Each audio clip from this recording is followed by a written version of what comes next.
Good morning, everybody. We want to get straight to the big story this morning. That superstorm. ABC meteorologist Ginger Z is in Florida tracking what could be a once-in-a-century event. We'll get to her in just a moment.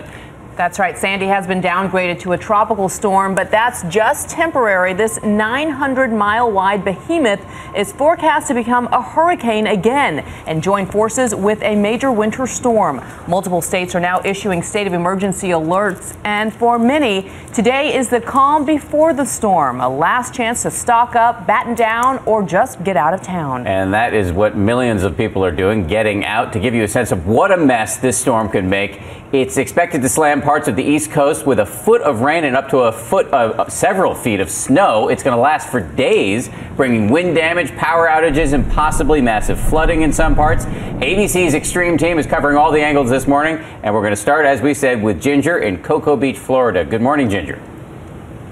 Good morning, Dan. It is still very windy here. We've had wind gusts of 50 miles per hour plus. You can see that choppy surf behind me at about 10 to 15 foot waves. There was a 31 foot wave way out at sea. Speaking of way out at sea, that's where Tropical Storm Sandy is. Yes, it was downgraded, but you can't let that fool you because it will re-intensify. And you can see the satellite picture here that gives you an idea of where the storm is, moving now north-northeast at 10 miles per hour away from Florida. Next stop is the Carolinas, and eventually that potential date with weather history.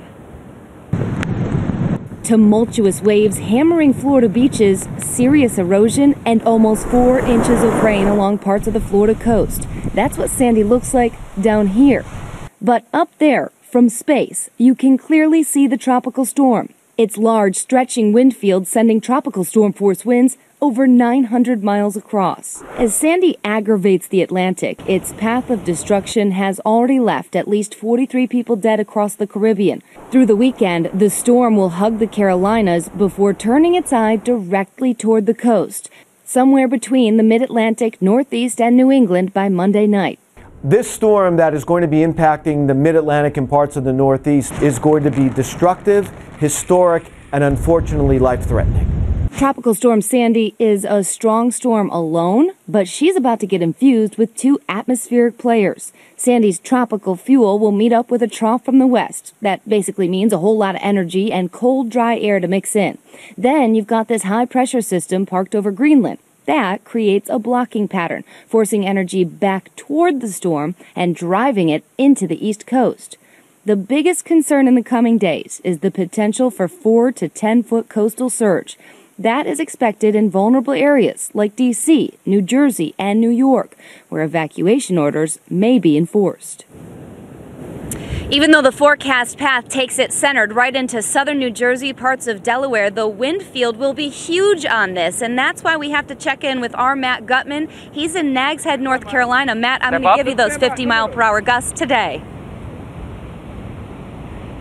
Thanks a lot, Ginger. And we really are starting to feel the impact of that Texas-sized storm starting to wallop here. I want to give you a sense for how frothy the water has become. It's been whipping up this foam everywhere. Now, across the mid-Atlantic, they are in full swing with preparations. They are even starting to hand out sandbags in Washington, D.C. With the lopsided behemoth lumbering towards them, all of the mid-Atlantic states are declaring states of emergency, including Virginia. This is still an unpredictable weather event, but one that is possibly a very dangerous weather event for the Commonwealth of Virginia. We're used to having hurricanes. We're just not used to having them in late October. In the nation's capital, linesmen were out reinforcing power lines, bracing for days-long blackouts. And nearly the entire Navy fleet in Norfolk is now under sail, 23 ships steaming out of port and harm's way. And officials are closely watching the 8 refineries in the storm's path. The hybrid storm already churning up potentially deadly surf here in North Carolina, raising red flag warnings. It's crazy. Never seen a storm this late in the season. Cutting short vacations and sending tourists streaming from the Outer Banks to higher ground and locals to stores to stock up on supplies. And we are already starting to hear reports of people buying out generators, even shortages of water in some places. And because this is such a massive system moving in, the National Guard has said it is ready with 61,000 troops, guardsmen available if they are needed to be called up. Ginger. Matt, let's get straight to that tropical storm watch and warning map. This is what people need to know this morning. This is what this storm is going to do to you. From central Florida all the way up through the Carolinas, the watches and warnings for 40 to 50 mile per hour gusts are in place. That's today through tomorrow. Then the storm, the path, takes it right into the mid-Atlantic, southern New Jersey and Delaware being the heart of it. But remember, the wind field expands much beyond that. Could be felt all the way to Ohio, parts of western Pennsylvania. And the storm surge, it was mentioned once but needs to be mentioned again, 6 to 9 foot possible in those cities you see there, Atlantic City included, New York City included, Long Island as well. And then we've got that rainfall, because you've heard a lot about it.